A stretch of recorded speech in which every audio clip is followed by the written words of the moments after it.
Young with the CGTN Digital and standing inside the venue of the first ever China International Import Exposition. And now I'm standing inside the venue for medical and pharmaceutical exhibitions, which means this place is devoted to companies and firms coming all over the world trying to sell or promote this stuff used for medical purposes. But that is not the important. That is the point today. Actually, today is the last day of the CIIE, and today we expect the big numbers to be announced as to the value of the total value of all the contracts that are likely to be signed during the past 5 days here in Shanghai. And beside that, today we're going to have a last roundtable discussion here in Shanghai, and that is a CGTN digital series we created to talk about the big issues and the big events like the CIIE. And today, subject matter is going to be about the success of the CIIE and how to measure that success with numbers or with something else, and has China achieved what is intended to achieve with CIIE. Today I'm going to be joined by 2 reporters from CGTN Nairobi office and the branch in Washington, and I'll introduce my guests later, but let's give you a little bit tour inside this place. Actually, I'm standing on a balcony, the 2nd floor if you can call it floor, here in the venue, and behind me you can find the logo of CGTN, and actually it's the China Media Group now, which now has 4 organizations and under its umbrella. And let me give you a little bit idea of where I'm standing now and what we can oversee from this balcony. So let's span our camera a little bit. You can see now beneath me, what we can see with the camera is all the booths of different companies, and they are, like I mentioned, they are pharmaceutical firms and the medical equipment firms. They're here to impress the customers because now China has 1.3 billion people, actually more than that, and eventually they will need thorough medical care and healthy care as well. So this is a place where they could find the future about medicine, about pharmaceutical, but still, the entire venue of CIIE is huge, it's ridiculously vast. I've been running back and forth in the whole venue for the past 5 days, but I still remains places where I haven't visited yet. And that's why I invited 2 reporters from CGTN to join me to share their stories and insights about this event and tell me the personal stories and their favorite places inside the venue. And as I'm slowly moving to our studio here, as you can see, inside this glasses hall, let me show you a tiny bit. We have a crew operating there. Over the past 5 days, we've been broadcasting to the entire world on the digital platforms here. We carve out this swathe of land inside this venue and to broadcast you everything about, and then we can find about CIIE. And behind here is our studio for the TV channel. You can see the sign on it. Please turn off your phone. It quite clearly tells you what this place is about. All the equipment standing there. And today, actually tonight, we're about to wrap up a whole coverage about CGTN, of CGTN's coverage of CIIE. But now, as you are watching this, be it on your mobile phone, okay, this is our crew managing the whole platforms. It's a very cutting-edge equipment. Actually, we've seen more interesting than just that, and later we'll show you this. But before that, let me tell you, if you're watching this on CGTN's social media platforms, well, you can also find us on CGTN's application as well. But if you watch it on, say, social media like Facebook or Twitter or China's Weibo, then you can share your comments and thoughts about CIIE and about things that you like to see to us. So before the whole event wraps up, maybe we can take your interest all the way to the place that you want to visit, but you don't have the chance this year, and to show you what you want to see. But please stay tuned to CGTN. After this live stream, we expect around later today the huge number about the entire value of all the contracts signed at the event will be announced. And that is definitely the big thing, because that is one of the most important measurements of the event, if it's success and how successful it is. So, but before that, okay, because this place every day is just allowed a certain number of people to visit. If I remember correctly, the number is 130,000 people, and they could be professional buyers, they could be members from the general public, but there definitely is a quota, so not everybody is lucky enough to visit. So, no worries. Before we move on with today's discussion about the big stuff, about big issues, I'd like to show you a little bit what we have seen over the past few days. And they are interesting, and some of them are very delicious as well. So don't go away, have a look at it to see if you like it, because maybe one day, maybe not long, maybe in no time, those things that we saw here will end up in your neighborhood supermarket shelves.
Welcome back to the studio. I'm Dean Yang with the CGTN Live, and now I'm joined in the studio by CGTN Washington's reporter Jessica Stone.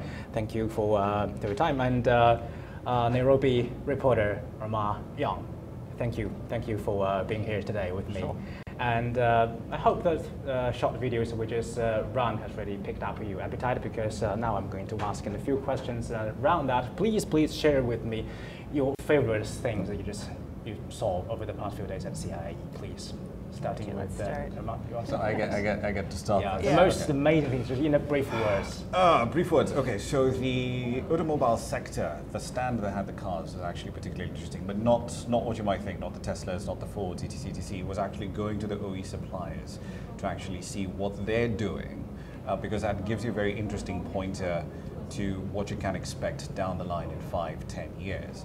More often than not, on our end of the world, we complain about you guys, the American market, because you're so big, you basically influence the direction in which car design takes. Yeah. So if you look at the Subarus, for example, after the fourth generation legacies, it became bigger and bigger and bigger because American consumers wanted larger and larger cars. I'm not buying them, for the record, though. Okay. I buy the small Subarus. Thank you very much. Now FHI needs to listen to her. So much about that dream. Yeah, pretty much. But the thing we're seeing now is because the Chinese car market is so large in terms of EVs, yep. Right? So 1 in every 2 electric vehicles are sold here. That effect is now coming through down the supply chain. So what you're seeing now is suppliers like ASIN, like ZF, will literally come and tell you, okay, so Dean, you're building a car, what do you need for it? Do you need radar? We got that. You want LiDAR? We've got that. You want an entire axle powertrain you can just bolt into whatever you have? We'll design that for you. And that's been really, really interesting to watch as far as the future of transportation is concerned. I guess the wild dream that I have in about a car is to get a chauffeur, but I don't think I can get it here. Well, a computer will be your chauffeur in another 5 years. Well, that dream can be realized. Thank you for our information. So, what about you, Jessica? What has So I think blown Ramah your kind mind? of went big. I'm going to go small. There are some vendors here and exhibitors here that are the only exhibitor from their entire country. Yep. And I was just impressed that they're here, that they're able to be here. I can't think of another way that they could be here. Because they don't have the best product necessarily. They don't have the biggest product, but they do have the only product of that kind, let's say linens from Turkmenistan, that needs a market and wants a market, and it's a great opportunity for them. It just so happens that some people, visitors are just so interested in that country and this stuff, they just want to bring it home.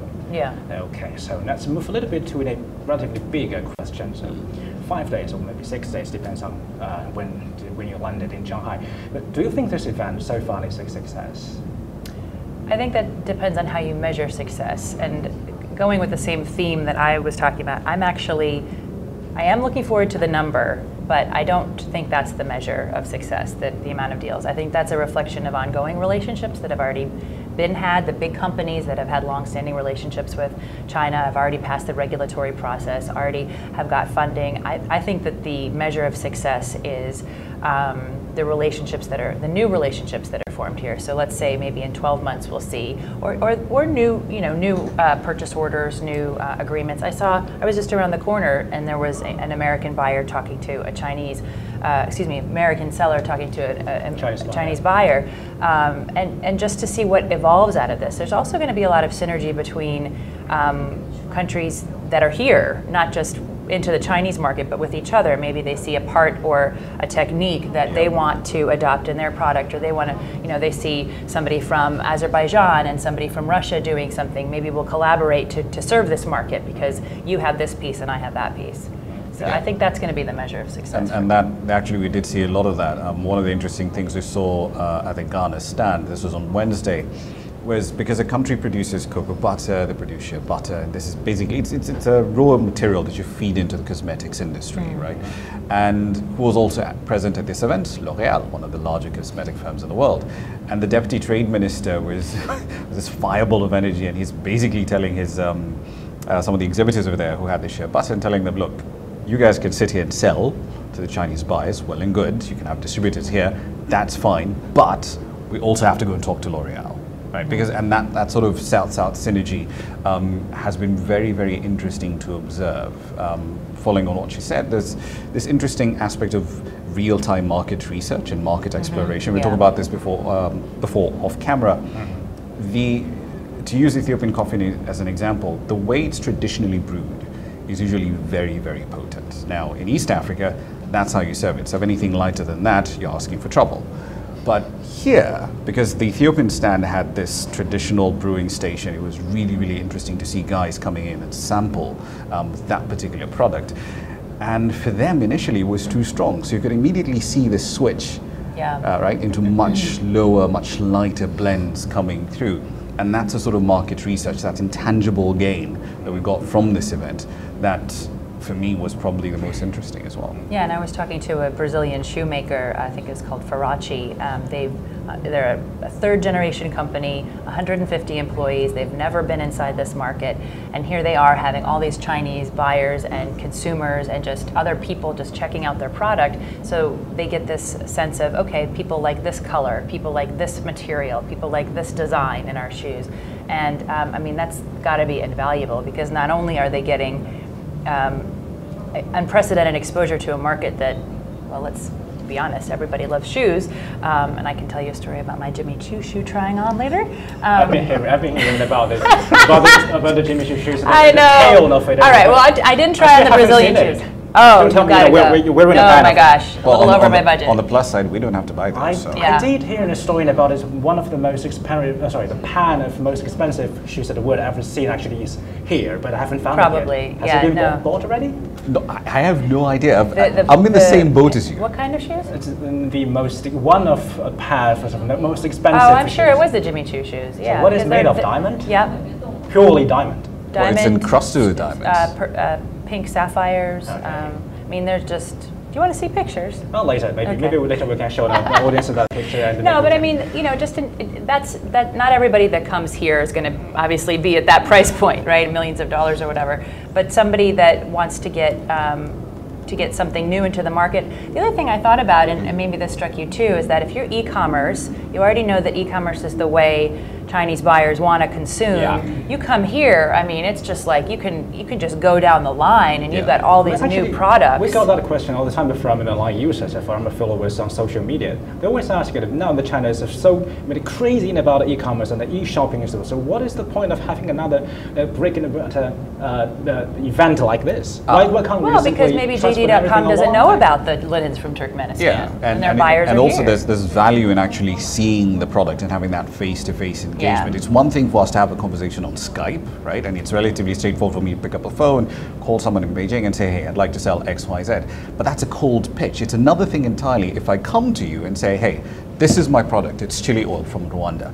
Have a taste of it. And for some SMEs that are here, that's essentially what happened. Chili oil, I mean, this is the biggest market for chili in the world, but it's usually consumption of either preserved chilies or fresh chilies. But derivatives from the product, that's not really consumed around here. The Rwandese came here, they had that product. One person came back next day, said, okay, I'll take one, 31,000 liters. I guess that is a better point because it doesn't make that much sense if we can, because I know there's a helicopter that's quite famous around this venue too. I mean, I'm not quite sure if there is a platform, e-platform selling helicopters. Yeah. Well, I wouldn't be surprised if someone puts that up on Alibaba at some point. Okay, maybe in the future. Okay, another question about the CIIE. They said, because I've been doing some research about this, and I happen to find out that the fact that China every year holds more than a few thousand trade fair every year. Right. So what is the thing, or what are things that this one can offer that the rest of them cannot? International. That's what get these small countries and vendors in that wouldn't get them into the linen fair, the cosmetic fair, or whatever it is, because that's their distinguishing marketability. I think Yeah, pretty much. And also remember, there's a lot of, the other thing that distinguishes this is a lot of support from both governments and international organizations to bring the sort of businesses that you'd ordinarily not see. So if you look at the International Trade Center, joint agency of WTO and the United Nations, they brought about 100 or so SMEs from essentially the developing countries, right? So Latin America, Africa, and so on and so forth. Those companies would not be here without the support of agencies like that. And if you follow that down the logic chain, buyers would not therefore be able to actually pick from countries that they probably would never have heard of or probably would have thought about as suppliers of specific goods and services. And I think that's the distinguishing feature of this event. But also equally important, there were a lot of policy discussions that were held on the sidelines of this. So if you look at what the Kenyan delegation did, for instance, they came here, yes, they had a stand, but they were also engaged with direct trade talks with the authorities in China, and that's resulted in them agreeing on standards for sanitary and phytosanitary standards. A bit complicated, but basically what that means is now if you're a Kenyan flower farmer, now you can export your produce directly into China, no questions asked, because both sides have agreed what the standards for those produce has to be. So it's big. Trips a lot of companies up. Yeah, if you don't get the standards right, you're done. You're basically locked out of certain markets. And by the same token, I mean, obviously with the background of the U.S.-China trade war, there are American companies and entities here, and some of them are bringing very small companies that maybe would feel better. I mean, I talked to the Houston calling them a delegation. They're not a government delegation, but they brought 10 or so companies, one of which has only 5 employees. So you can't imagine. What do they sell? They're consulting services, so they're in the services sector. 5 people in a service. 5 people in a consulting service, and I don't even know exactly what kind of consulting it is. But the point being, you can't imagine a company that small. Maybe how to run a company that small, but there's 5 people. That is right. Well, and maybe if they get one client here, that's that's the best that they can have, you know. But the fact is, they wouldn't have gotten here without a entree point. And I just think about that being the real opportunity. And from China's perspective, it's obviously a real opportunity to say to the U.S. and European producers, we don't have to rely on you. We can be self-reliant with our own production. We can engage with these other countries and these other products. We can get what we need. And if you decide that, you know, politics are going to be a problem in the relationship, then we have other ways to go about getting what we need for the people that live here. And I'd like to discuss from the point of view of an ordinary consumer. Yeah. And which I'm one of them, I believe, because there's always I think certain stuff I like. But you're not ordinary, though. I'm definitely am. I'll tell you that later. But about this question, I mean, I just mentioned a few numbers. I mean, every day there are at least 130,000 visitors coming to this place, and for the first 2 days, it's professional buyers, right? Which means they have an agenda in their minds when they're touring around. But for the last 2 days, including today, all the visitors they are just the members of the public, the Shanghai residents and the tourists coming to Shanghai just around this time of the year. Yeah. For them, I believe they're the force of China's new economic engine. The power that they hold to buy stuff and the willingness to spend their money, I think it is the things that all the vendors, all the business people here are crazy about. But it's not the only thing that China can offer to anchor the world, to anchor the growth, global growth. Because it's not the only thing that this place can demonstrate, that the Chinese people can buy stuff. But that's part of what the government wants to do, right? That's They want yes. to improve the quality and improve the spending because they want a consumer-driven economy. So I think, and that helps China and it helps the world because the people around the world want to sell to China. It's the largest consumer market in the world. And people need to buy it. Yeah, yeah. Yeah, but also by the same token, there's a lot of exploration of investment opportunities, at least in the first 3 days of the event.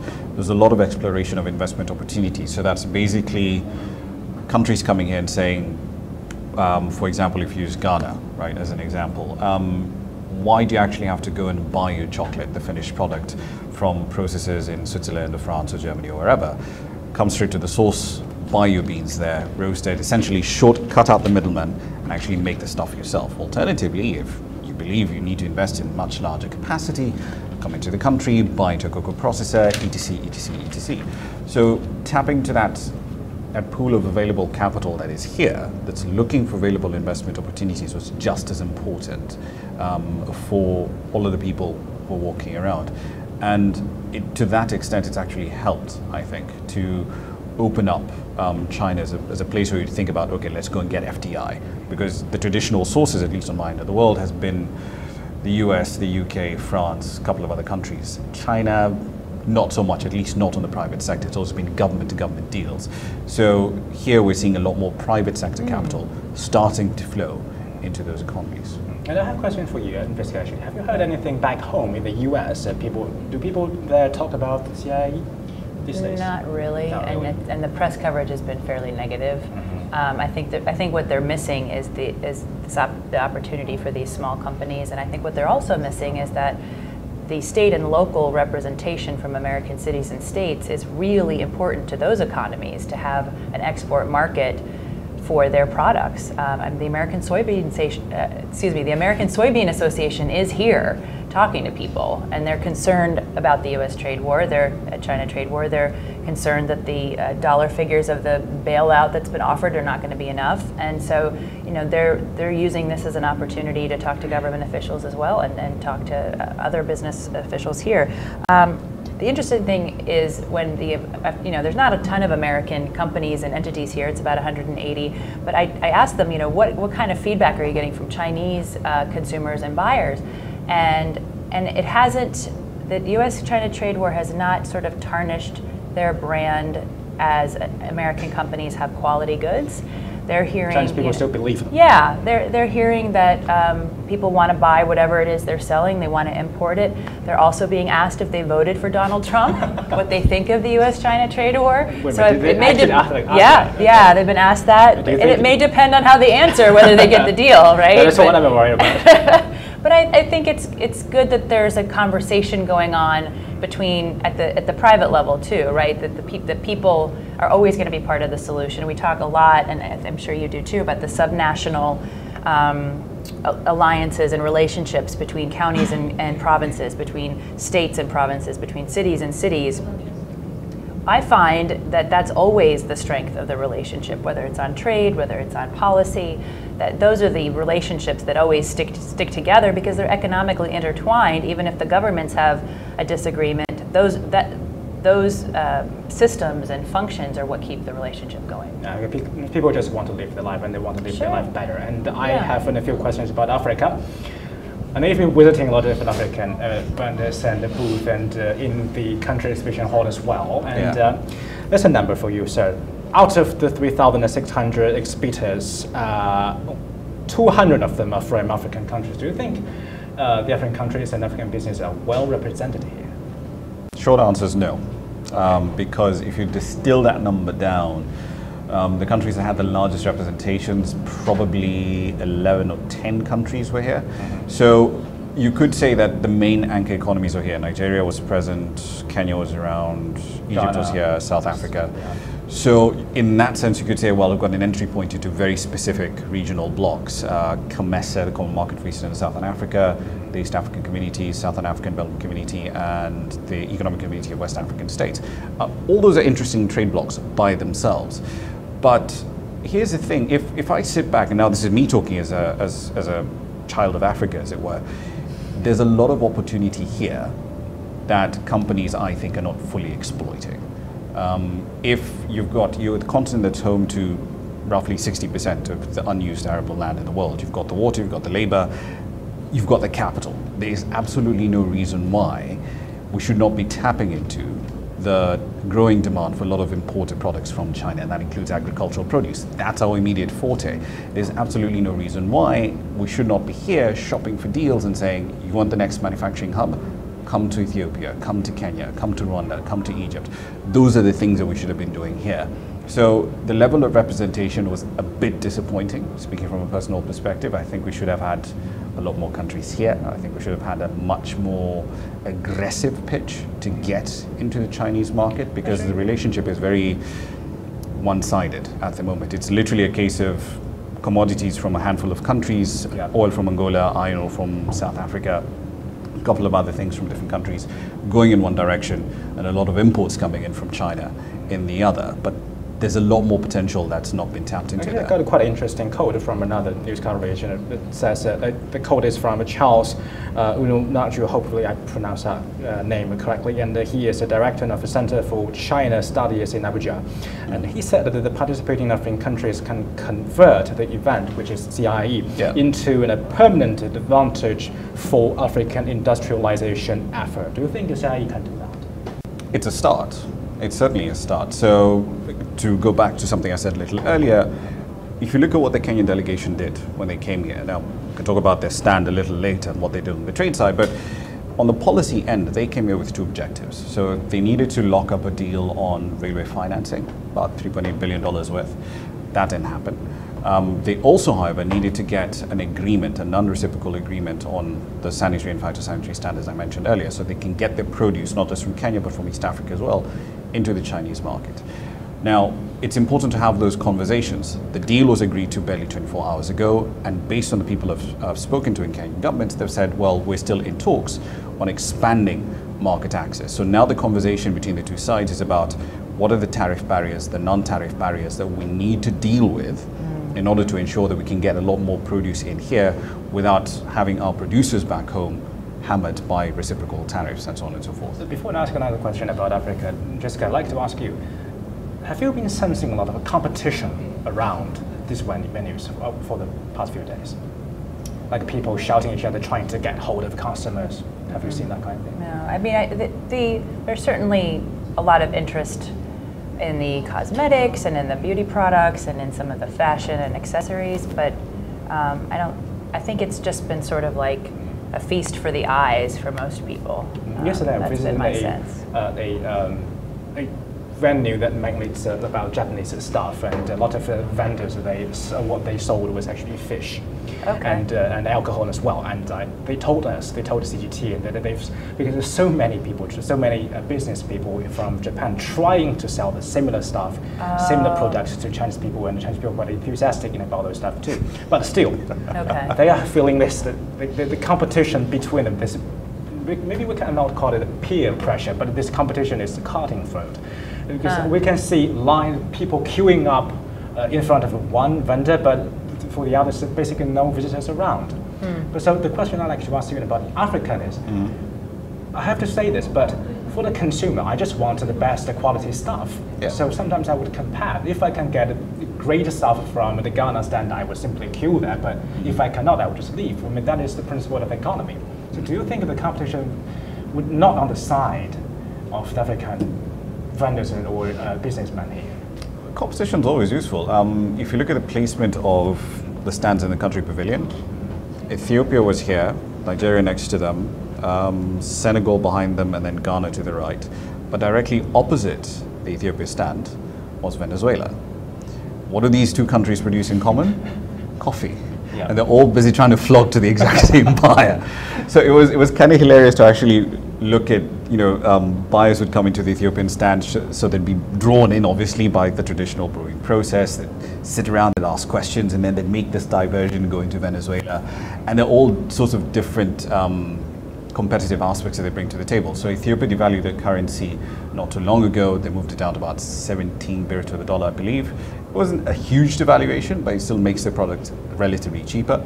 But if you're a buyer here and you've got Ethiopian coffee, is it worth paying that premium for quality when I can switch over to Venezuela right next door and buy their coffee instead? Might not be of the same quality, but because their currency is having a bit of a problem, it's still relatively cheaper to actually buy that and buy it in bulk, and so on and so forth.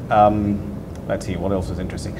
It's not direct competition per se. Morocco wasn't aggressively pushing their argan oil. I think they were more focused on investment issues, trying to get a lot more capital to flow into the country.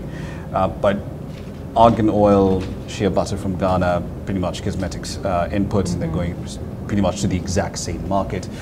So you could see some competition, not that much. And in fact, in some commodities, the competition wasn't even between African countries, because you could see tea being flogged in the Kenyan stand, but right next door, you have the Sri Lankans, and they produce quite a bit of good quality black tea as well. So the competition was there. It perhaps just wasn't as visible as the semi-auctions that you had on the Japanese side. Okay, my last section of questions about the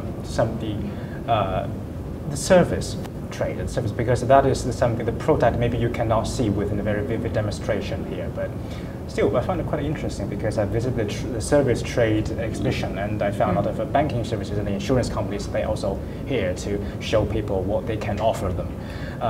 But so far, as far as my experience goes, I visited quite a lot of trade fairs around China. I haven't found a lot of financial sectors holding that kind of event. So what is the point of having a financing sector exhibition here? Can you enlighten me? I mean, I have a guess, which I think is just to show that China is open to foreign financial services. That doesn't mean that all of the caps have been lifted. That doesn't mean that all of the regulatory processes have been eased. But so much of this event is about sending a signal to the world that we're open to buy, not just to sell. So that would be my guess. Do you have other thoughts? Yeah, if you're going to buy and trade across countries and currencies you probably have never been into, it makes sense to have those financial services providers who might have a presence there. So ICBC, for example, was around here. They own a majority stake in Standard Bank, largest bank in Africa. So that connection basically allows you to say, okay, I can order anything from most of the producers in Kenya, Egypt, South Africa, wherever, and I've got a reasonable assurance that I'll be able to actually execute transactions relatively quickly across international borders without any major issues. So in that sense, it is important to have these guys here, because if you need to turn around a deal relatively quickly, you need to be able to go out there and actually speak to the financial services providers, your bankers, insurance guys, your logistics people, your freight guys, and tell them, okay, here's what I want to achieve, can you help me? Yeah, and I agree with him there, absolutely. In fact, it was something that impressed me coming in through the doors. I was talking to you earlier about sort of as you enter the exhibition, there is a, I don't know which side of this massive hall it's on. Probably 7, I think. Yeah. Maybe. When you walk in, you see you see the banks, you see the insurance companies, and you see the consultants on the side. So to me, that's also a message and a reality that they're here to help facilitate deals. Like if you're ready to make an offer, you might be able to find the financing here. You might be able to get some legal advice about the regulatory process. You might be able to get a loan. I mean, I don't know, but they're definitely there to try to help advise you on how to structure a deal and how to get things going, which I think is also taking a little bit of the, I mean, look, any company, any country in the face of the Chinese market, it can be very intimidating. This is a massive country with a lot of different tastes, with a lot of interest in adapting and adopting new things. We do have 1.4 billion people. Yeah, you have a lot of people, but you also have a population that wants to try things and wants to try new things. And that's like, you know, these people that are here have gotten kicked into heaven, but they don't necessarily know how to go from, I have something people want, to I can put my product in the grocery store, you know, in the Lawsons or the Watsons or whatever it is, at the local mall or the local shopping district for, you know, Dean. So like you were saying in your intro, we probably will see some of these products wind up on people's shelves, but how that happens for some industries can take years. I think the strength of what this expo can be is saying, okay, not only are we going to expose you to new things, Chinese buyers, but we're going to bring them all under one roof, and then we're going to facilitate you being able to work with these new products to bring them to market. Yeah. So basically, we invite them here and give all those business people a map. Yeah. A map about the Chinese market and a map about how to work with the Chinese local people. I mean, because there are enormous amounts of consultancies. I know there.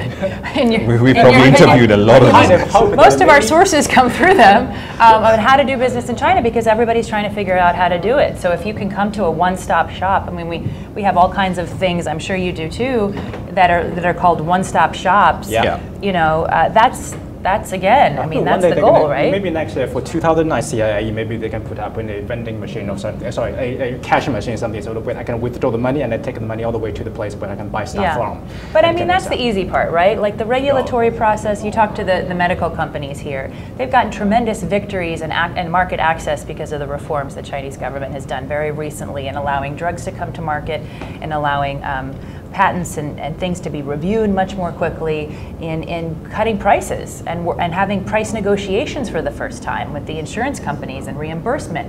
And until you see, I mean, I think there's something to be said too, that when the government sees that there's an interest in a product or a space, then that also tells them, hey, we need to facilitate this. People want this. People need this. You know, and we should welcome this. If we don't have it, maybe we want to protect a segment of our industry because we think we can compete and we have a better product. But maybe we don't, and we need that technology or that know-how now. Let's go ahead and go out and get it. We have the market. We have the leverage. You have the leverage. You have a lot of leverage with this market. We're not trying to blackmail anyone. It's just a lot of leverage. No, but it's a negotiation, right? Just so that people need stuff and we want to give them that. Yeah, pretty much. And think about it this way: where's the other location you're going to be able to find companies like Alibaba, Bank of China, the China Exim Bank, Southern Airlines in the same room? Yeah. Because if you're Rondi's export of beans or an Ethiopian export of beans, okay, fair enough. I've got 2,000 bags of the best coffee in the world, but how do I get it to your door? Right? So now all that back-end processes have to be handled by these companies, right? So China Southern has to say, yes, I have a link from Addis Ababa to Guangzhou or Shanghai or Beijing every single day. I've got room in my belly cargo to actually take 200 of those bags every single day. Then Alibaba has to turn around and say, okay, these are the customs processes I need to clear out in Ethiopia. Yeah, there's a lot of paperwork. Exactly. And all that stuff has to happen so that I can get that coffee to you. Right? And all of those things need to be covered. But South Africa, in the reporting I just saw this morning, they've already gotten some deals. Like they've literally had somebody come to the stand, and I don't remember what the product was, but I mean, there were some really good examples of the way this can work. Somebody comes to the stand, they express an interest, they make an offer, they go to the bank, they get a loan, they go to the insurance company, they get the insurance, they get the regulatory advice, they get the licensing, you know, I mean, and then everybody walks away happy. Like if the Chinese government has the resource, maybe we should keep this fair open every day instead of just once in a year. But thank you. I can see that you just warmed up. You can definitely continue to do this for another hour, but we've run out of time a little bit. Oh, shucks. We did but just thank you warm for up. your insight. Thank you very much. But luckily, well, by the end of the day, maybe after we finish the CGTN's coverage here, we can, as the visitors, ordinary visitors, just to tour around in the venue and try to get some stuff that are really left, because so many people had a visit. I'm not quite sure this was fighting time to get into this location today. Anyway, thank you for your time, and Absolutely. thank you for the amazing insight and your stories. And you just watched the CGTN live with Dean Yang and with Jessica Stone and Yang from CGTN Washington and the Nairobi office. Thank you for your time. And also, just because the coverage is about to get the end of it, but doesn't mean that we don't have anything to offer on CGTN's application and the TV channel. Stay tuned to those platforms and to see more updates, especially about the big announcement of all the contracts and the value of those contracts signed during the 6-day CIIE, China International Import Exposition. But for now, I'm Dean Yang. Thank you for your time. See you next time.